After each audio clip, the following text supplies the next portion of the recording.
आज शिव महापुराण जी की कथा के क्रम में आज शिव महापुराण का नया खंड युद्ध खंड का आज प्रथम अध्याय। इस अध्याय का नाम है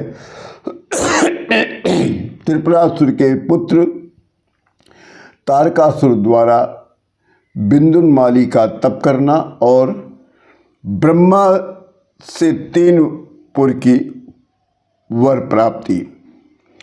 जब शिव जी के पुत्र कार्तिकेय ने तारकासुर को मार डाला तब उसके 3 पुत्रों ने महाघोर तप करना प्रारंभ कर दिया। तारकासुर के 3 पुत्रों का नाम है, सबसे बड़े पुत्र का नाम है तारकाक्ष और बीच वाले का नाम है बिंदुनमाली और सबसे छोटे वाले पुत्र का नाम है कमलाक्ष। ये तीनों महाबलवान, संयमी और सत्यवादी और देवता द्रोही हैं। ये तीनों मेरु गुफा में जाकर तपस्या करने लगे। ग्रीष्म काल में दुहसा सूर्य के मध्याह्न में काली किरणों को जीतकर चारों ओर अग्नि जलाकर इन अग्नियों के बीच में बैठकर श्रद्धा से आहुति करने लगे। वर्षा काल में सिर पर वृष्टि का आघात को सहते हुए घनघोर तपस्या करना प्रारंभ कर दिया। इस प्रकार की तपस्या को देखकर ब्रह्मा जी प्रसन्न हो गए और जब प्रसन्न हो गए तो इस तीनों पुत्रों ने, तीनों दैत्यों ने अपनी तपस्या को और कठिन कर दिया। 100 वर्षों तक तीनों दैत्यों ने एक पैर पर खड़े होकर तपस्या किया है और 1000 वर्ष तक सिर पर खड़े होकर तपस्या करते रहे। इस प्रकार और कठिन तपस्या को देखकर ब्रह्मा जी बहुत प्रसन्न हो गए और तारकासुर के पुत्रों को ब्रह्म प्राप्ति की योग्यता प्रदान कर दिया।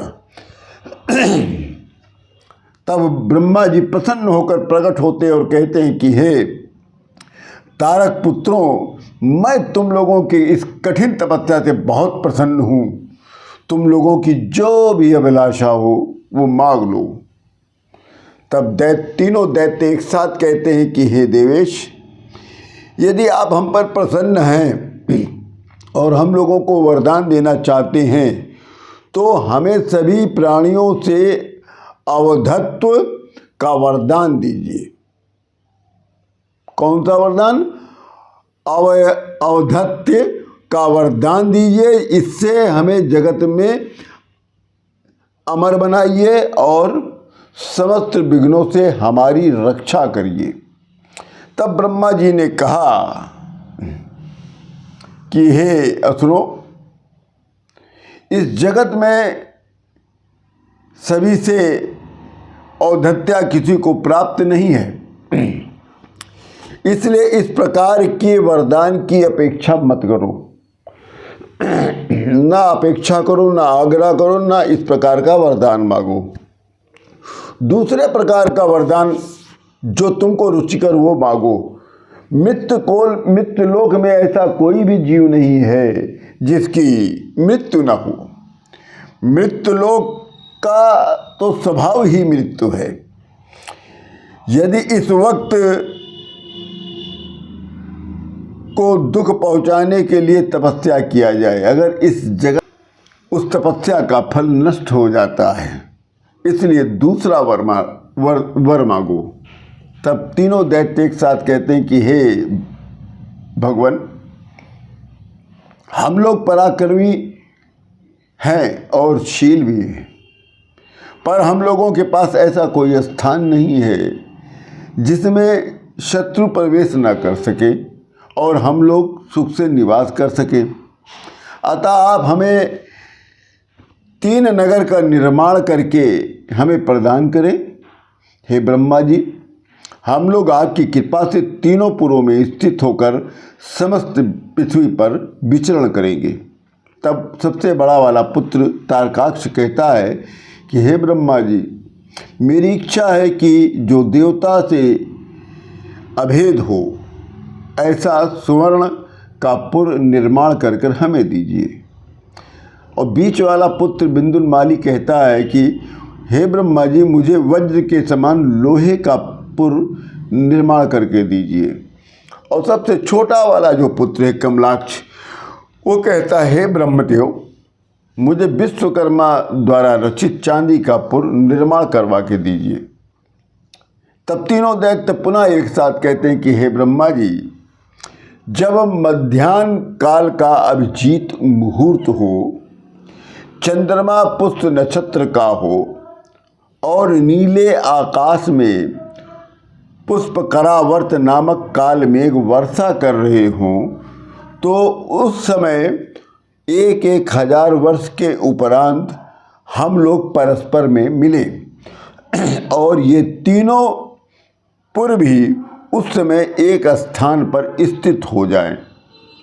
तब हम लोगों के द्वारा धर्म का अतिक्रमण हो जाने पर कोई ऐसा देवता जिसमें सभी देवों का निवास हो, वो संपूर्ण युद्ध सामग्री से युक्त